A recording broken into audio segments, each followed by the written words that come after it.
అలాగే నెలకొక్కసారి వచ్చి ఇక్కడ రహదారి సౌకర్యాలు చూసి అతని మనసు చలించి ఒక్కరోజు వచ్చి మనం నడిస్తేనే ఇంత కష్టంగా ఉందే, అట్లాంటప్పుడు ప్రతిరోజు స్కూల్కి, హాస్పిటల్స్కి, విపరీతమైనటువంటి కార్యక్రమాలు జరుగుతున్నప్పుడు, వివిధ పనుల మీద వెళ్తున్నప్పుడు ఎంత ఇబ్బందులు పడుతున్నారో అని ఆయన మనసు చలించి ఈరోజు మన కోసం 1050 కోట్ల రూపాయల్ని మన జిల్లాకు తీసుకొచ్చినటువంటి పవన్ కళ్యాణ్ గారికి మా గిరిజన సోదరులందరి తరపున నా హృదయపూర్వకమైనటువంటి ధన్యవాదాలు తెలియజేసుకుంటున్నాను సార్.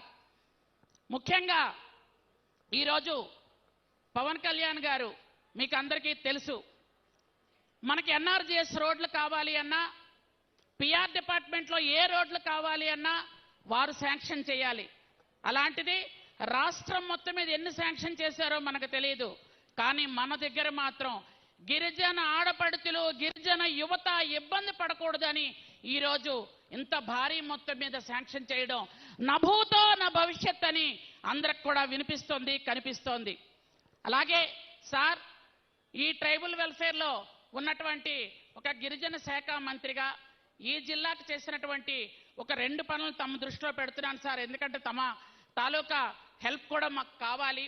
ఇక్కడ ఏంటంటే ఎక్కువగా ఏ రోడ్లు మనం శాంక్షన్ చేసినా ఆ రోడ్లకు ఖచ్చితంగా ఫారెస్ట్ డిపార్ట్మెంటు కొంత అడ్డంకులు ఉంటున్నాయి. కాబట్టి దయచేసి మీరు పెద్ద మనిషితో ఫారెస్ట్ డిపార్ట్మెంట్ల అడ్డంకులన్నీ తొలగించాలని దయచేసి మీకు తెలియజేసుకుంటూ, అలాగే